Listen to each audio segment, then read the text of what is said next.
อยบ่แม่เลยต้องตอนได้ท่าดูมันจะย้อมยกพนังมาสิภาพเก่าบ่อยเป็นพระอินจำเริงมากก็คือเขาบ่มีไฟมันปากเจ้าจับอายไปแต่ดอกบ่อยากร้องศาสนาของเจ้าแต่ศาสนี้อยู่ก็พันปีเจ้าอย่างนี้จากกันโอ้โอ้โอ้โอเคเนาะพ่อแม่พี่น้องตอนนี้เฮาก็นี่แหละมาอยู่บ้านเวียงบ้านเวียงไม้เนาะโอเคสบายดีพ่อแม่พี่น้องยินดีต้อนรับทุกท่านนะบ่ว่าจะอยู่ในประเทศต่างประเทศนะบาวลีก็ขอต้อนรับเข้าสู่ช่องของบาวลีอีกคือเก่าคือเดิมตอนนี้บาวลีอยู่ที่บ้านเวียงไม้เมืองนาแลแขวงหลวงน้ำทาเนาะก็มาเฮ็ดภารกิจของเฮานี่แหละก็พอดีมาก็มาเห็นอีกเคสหนึ่งเนาะที่เฮากำลังจะให้ความช่วยเหลือเบื้องต้นนะตอนนี้ทางครูคิวก็กำลังสัมภาษณ์เพิ่นไปก่อนเนาะสัมภาษณ์น้องไปก่อนเดี๋ยวบาวลีกับครูดอยก็จะได้สัมภาษณ์ตามหลังแล้วก็ให้พ่อแม่พี่น้องรับชมนำกันเนาะแต่มาพี่เนาะมาพี่เฮาก็เห็นน้องคนนึงพ่อแม่พี่น้องแบบความสามารถแบบมาพี่พอดีน้องเพิ่นมีความสามารถสบายดีสบายดีเบิ่งสบายดีโดยน้องชื่อหยังเด้ชื่อทาต้นต้นกะแม่นบ่จักปีแล้ว2 ปี2 ปีน้องเรียนอยู่อนุบาลหยังเรียนอยู่ของป .1 แล้วโอ้เก่งสุดยอดเลยมาพี่มาพี่มาอยู่พุ่นมันนั่งเขามาอยู่พี่หน่อยนึงมาพี่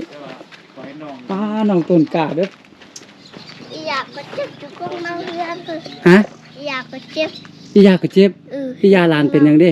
มันเจ็บหลังเจ็บเอวเจ็บขาเจ็บแขนโอ้อียาลูกไปบ่ได้บอกยังมาถ่ายจับฟ้าเพื่อนของนำเลยเขามาถ่ายโอ้เพิ่นเจ็บโดนละเจ็บโดนแล้วได้ไปห้องหมอบ่ไปคือมือบ่มันเจ็บมันจะมากกว่าบ่ดีไปมากก็บ่ดีอันเพิ่นก็ยังย่างไปย่างมากก็ได้อยู่ได้อยู่เพิ่นย่างไปจังนี้ก็ได้ได้อยู่เนาะ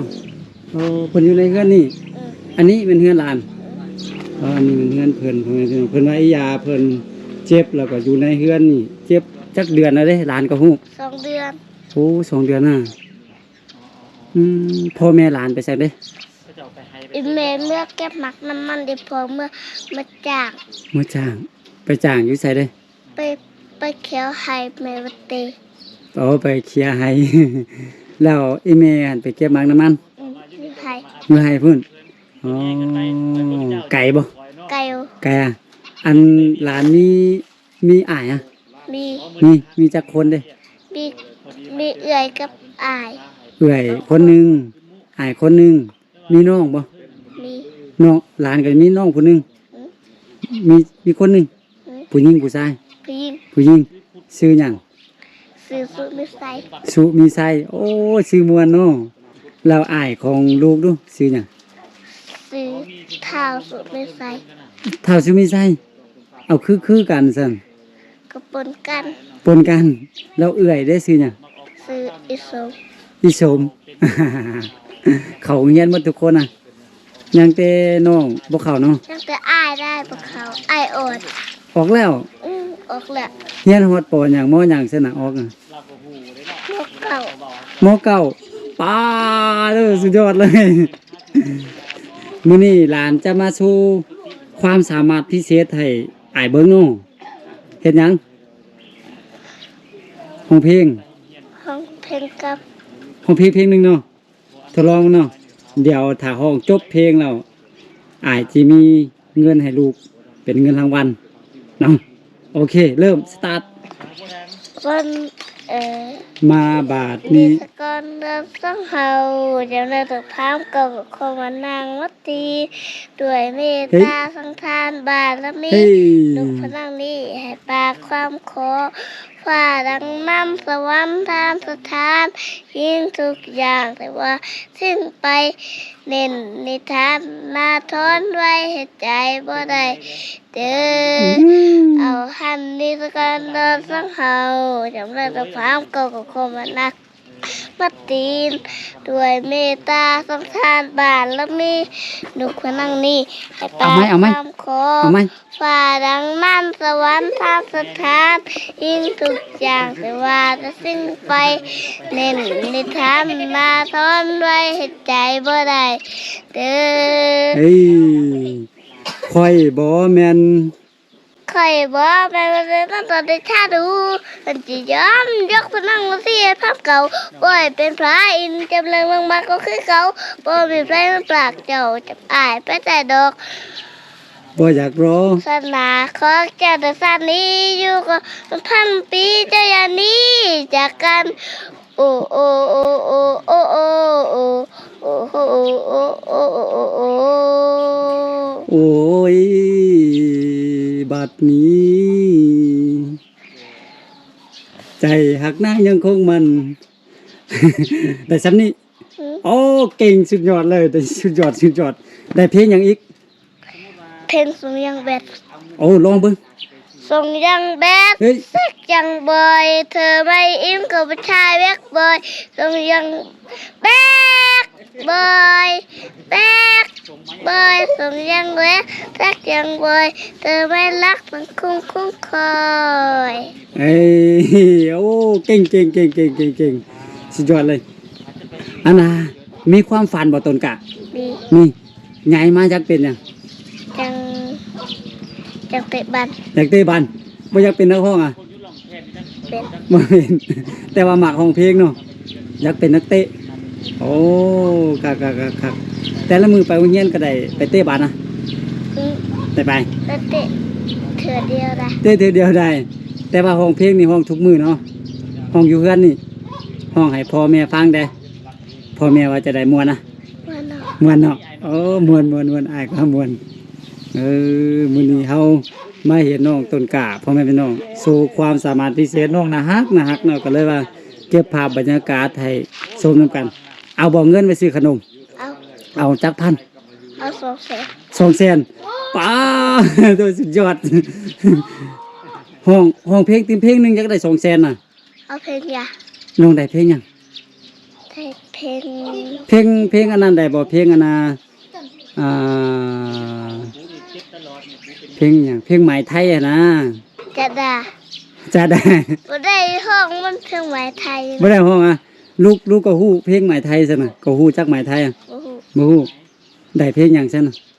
แต่เพลงอันห้องเมื่อกี้ เฮาเมื่อกี้หั่นเพลงนั้นม่วนเนาะเบิ่งอ้ายซอกเพลงให้ห้องติมเพลงหนึงเด้อ เพลงมันสิบแปดเดือนสาม วันที่8 เดือน 3โอเคสตาร์ทอีกเพลงหนึง1 วันที่แปด 2 เดือนสามวันงามของแม่ พวกลูกไม่สุขแท้ๆวันแม่สากลทุกคนท่านอวยพรใส่ให้แม่ของลูกสกายและใจห่มโพงห่มใส่ของลูกตลอดไป เก่งโอเคเอาอ้ายเอาเงินให้ไปซื้อขนมเด้อให้รางวัลคนเก่ง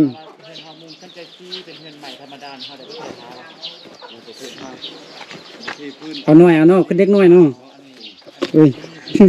ไปจังได๋ละเงินเนาะ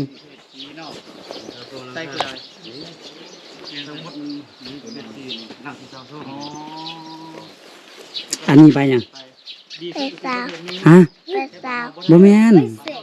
ไปเสร็จ หลายบ่ ลาย ซื้อขนมได้หลายเด้อในกลุ่มอยู่เดือนหนึงเนาะ โอเคเอาขอบใจเด้อ ขับใจ ตั้งใจเรียนหนังสือเด้อใหญ่มาเบิ่งแย่งพ่อแม่เด้อสู้ๆห้องเพลงม่วนได้น้องอ่ะตั้งใจเรียนหนังสือก็ตั้งใจห้องเพลงนี่โตไปเป็นนักร้องเด้อได้เงินหลายเลี้ยงพ่อแม่ดีใจบ่ดีใจโอเคเก่ง very good ให้รางวัลคนเก่งให้พี่น้องเลยเนาะ ดีใจแล่นแต่หาบ่เฒ่าเพิ่นกะพ่อแม่พี่น้องเอ้ยกะเป็นบรรยากาศอยู่ในบ้านนี่แหละเนาะโอ้โธ่เพื่อนบ้านอยู่นี่เป็นบ้านจัดสรรพ่อแม่พี่น้องเอ้ยเนาะเพิ่นเฮือนเพิ่นนกเนาะเป็นนกเป็นหยังพุ่นโอ้นกแอ่นนกหยังเนาะอันนี้เป็นเฮือนเพิ่นพ่อแม่พี่น้องเอ้ยกะพ่อแม่เพิ่นก็เฮ็ดให้เฮ็ดสวนนี่แหละนี่อันนี้เป็นมักน้ำมันที่เพิ่นเก็บมาขายเนาะโอ้น้องต้นกล้านี่แบบคำฮู้ก็พ่อแม่พี่น้องเพิ่นบอกเขาว่ายาเพิ่นนั่นบ่สบายนอนอยู่ในเรือนได้2 เดือนแล้วอันแต่ว่าเพิ่นอัดประตูอยู่เนาะเฮาก็บ่สร้างจะเข้าไปหั่นน่ะบ่ฮู้ว่าเพิ่นเป็นหยังอยากไปให้กำลังใจเพิ่นนั่นตอนนี้พอน้องต้นกล้าไปจ้างแล้วก็แม่ก็ไปเก็บมักน้ำมันเนาะหาเงินนี่อันนี้เป็นบ้านจัดสรรพ่อแม่พี่น้องเฮือนแต่ละหลังก็จะคล้ายๆกันเลยเพราะว่าน่าจะมีโครงการเขื่อนหรือว่าอีหยังประมาณนี้นี่แหละเพิ่นก็เลยเฮ็ดบ้านจัดสรรแบบนี้มาให้นี่พุ่นเป็นแบบเฮือนแบบเดียวกันหมดเลยพ่อแม่พี่น้องเอ้ย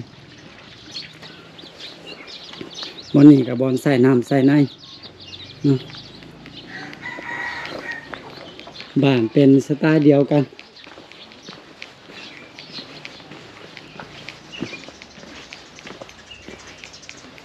อันนี้เป็นเปลือกไม้ที่เพิ่นเอามาตากมันแห้งแล้วก็ไปขายต่อก็คือกันเมิดเลยสำหรับเพื่อนสร้างบ้านซองเนาะให้กำลังใจน้องหน่อยแบบบาวลี่ไปเห็นแบบเด็กน้อยซ้ำนี่น่ะบ่แท้บ่หวานกับบ่กล้าที่จะลมกับเฮาบ่กล้าที่จะแสดงความสามารถของเพิ่นออกมาเนาะโอ้น้ำก๊อกน้ำเพิ่นเฮ็ดแบบเป็น2 ก๊อกเลยพ่อแม่พี่น้อง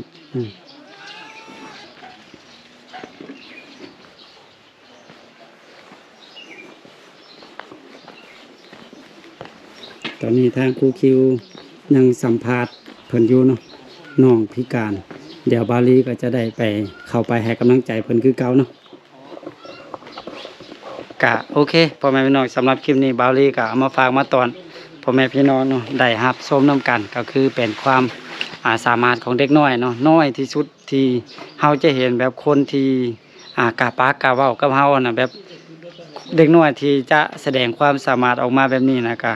น้อยสุดเนาะอันนี้มีแต่จักปี1 2 ปีปลายซื่อๆเนาะกะบ่แม่น2 ปีปลายเนาะ5 ปีเนาะแม่นบ่อยู่ในคลิปอ่ะนะพ่อแม่พี่น้องก่อนทมิตรบาลีได้ถามอายุของน้องอยู่น้องต้นกล้าแบบกล้าแสดงออกพอสมควรเนาะเฮาก็ให้รางวัลน้องให้กำลังใจน้องให้มีความคิดที่สู่ชนต่อไปอยากเป็นอีหยังก็ให้สู่ให้ชนต่อไปนะเนาะก็สำหรับคลิปนี้มาฝากมาตอนพ่อแม่พี่น้องเนาะก็ได้ให้กำลังใจน้องไป100,000 กิฟต์พ่อแม่พี่น้องเนาะเพื่อสู่ต่อไปสำหรับคลิปนี้บาลีก็ขอกำลังใจทุกท่านที่เข้ามาให้กำลังใจน้องต้นกล้าเนาะขอให้ทุกท่านจงอยู่ดีมีแรงอยู่ดีมีสุขร่ำรวยสุขภาพร่ำรวยเงินทองเนาะนอนรับกะขอได้เงินหมื่นนอนตื่นกะขอได้เงินแสนแบนมือกะขอได้เงินล้านเนาะสาธุโอเคสำหรับคลิปนี้บาลีขอตัวลาไปก่อนเนาะแล้วพบกันไหมสบายดี